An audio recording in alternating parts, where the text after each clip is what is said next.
नई नई शादी करके आई थी पूर्णिमा। उसके पति प्रकाश को हर बात के बाद अरे मजाक कर रहा था बोलने की आदत थी।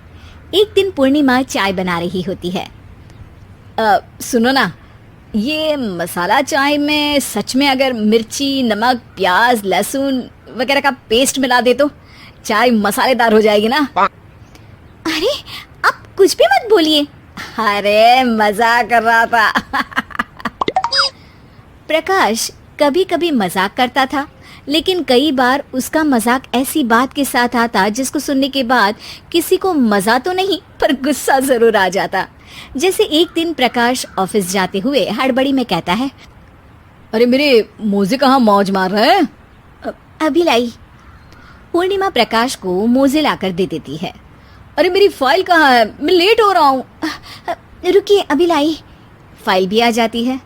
अरे वो टिफिन तो ला दो, कितना लेट करवाओगी? एक तो सामान इधर उधर पटक देते हो, मुझे ढूंढ के लाना पड़ता है, फिर मुझे कहते हो कि लेट हो रहा हूँ। अरे जल्दी जल्दी हाथ चलाओ ना। 8 हाथ नहीं है मेरे, 2 ही है। ऑक्टोपस दिख रही हूँ क्या? हाँ हाँ ठीक है, जाओ जल्दी से टिफिन लेकर आओ। 2 हाथ तो है ना, उन्हीं का ठीक से इस्तेमाल कर लोगी तो लेट नहीं होऊंगा मैं। पूर्णिमा टिफिन लेकर आ जाती है। वैसे तुम थक जाती होगी ना इतना सब काम करके। हाँ और नहीं तो क्या। तो मैं कुछ इंतजाम कर लेता हूँ। काम वाली लाओगी क्या? अरे नहीं नहीं, दूसरी शादी कर लूंगा। 2 पत्नी होंगी तो काम आसानी से हो जाएगा ना। क्या? अरे मजाक कर रहा था। प्रकाश तो मैं मजाक कर रहा था कहकर वहां से चला जाता है। लेकिन पूर्णिमा के मन से प्रकाश की 2 शादी वाली बात का दुख पूरे दिन नहीं जाता। शाम को प्रकाश ऑफिस से लेट वापस आता है।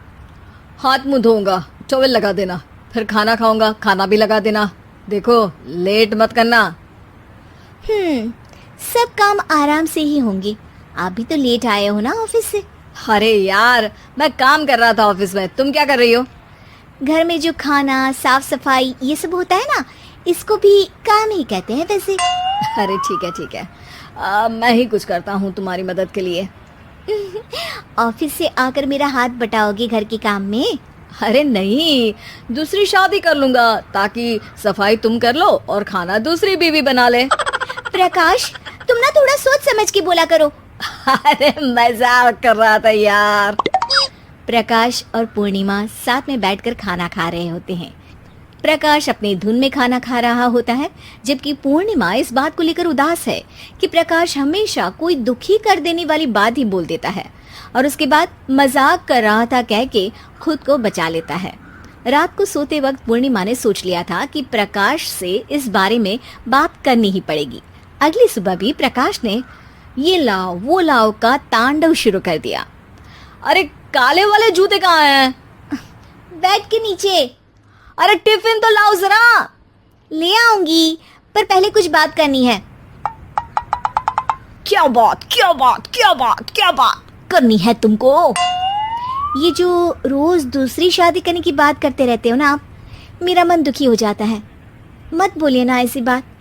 अरे पगली, पहले क्यों नहीं बताया? मैं इसका समाधान कर दूंगा। अब बोलना छोड़ दोगे ना? अरे नहीं, दूसरी शादी कर लूंगा ताकि उसको तो बोल पाऊं। उफ़, तुम कभी नहीं सुधरोगे। मजाक कर रहा था। पूर्णिमा की बात को प्रकाश हंसी में उड़ा देता है। पूर्णिमा बहुत भारी मन से टिफिन लेकर आती है। ये लीजिए टिफिन। अरे मैं तो भूल ही गया, आज मेरे बॉस के बेटे की बर्थडे पार्टी है, तुमको भी बुलाया है, रात को तैयार रहना। रात को पूर्णिमा और प्रकाश बॉस के बेटे की बर्थडे पार्टी में पहुंच जाते हैं। वहां प्रकाश के ऑफिस के और भी लोग हैं जिनको पूर्णिमा पहले से जानती है। केक कटता है, लोग खाना खा रहे होते हैं। वहीं पूर्णिमा और प्रकाश ऑफिस के लोगों के साथ बैठे बात कर रहे होते हैं। मेरे हस्बैंड तो खुद काम भी करते हैं और बच्चों को भी संभाल लेते हैं। हाँ भाई, अरे घर के थोड़े बहुत काम तो करने ही होते हैं ना। मेरी पत्नी भी अकेले सब कब तक करेगी? मैं तो सिर्फ ऑफिस का ही काम करता हूँ, घर का सब काम तो पूर्णिमा ही करती है। पूर्णिमा, तुम अकेले सब कैसे कर पाती हो? नहीं जी, बहुत थक जाती हूँ वैसे। तो प्रकाश से हेल्प ले लिया करो ना। अरे बोला तो है इनको, पर इन्हें लगता है कि ऑफिस का काम ही सब कुछ है, तो मैंने भी एक समाधान सोच लिया है। अच्छा, क्या पूर्णिमा, घर में काम वाली बाई रखोगी क्या? अरे नहीं, दूसरी शादी करूंगी ताकि एक हस्बैंड ऑफिस का काम कर ले और एक मेरे घर में मदद कर ले। पूर्णिमा की बात सुनते ही सब कुछ सांप सूख जाता है और प्रकाश के मुंह से तो केक का टुकड़ा गिर जाता है। अरे क्या बोल रही हो, कुछ पता भी है क्या? अरे मजाक कर रही थी, वैसे ही जैसे तुम करते हो। प्रकाश का मुंह खुला का खुला रह जाता है और उनकी आंखें भी खुल जाती है। प्रकाश समझ जाता है कि हर बात के पीछे अरे मजाक कर रहा था बोलने से वो बात मजाक नहीं हो जाती।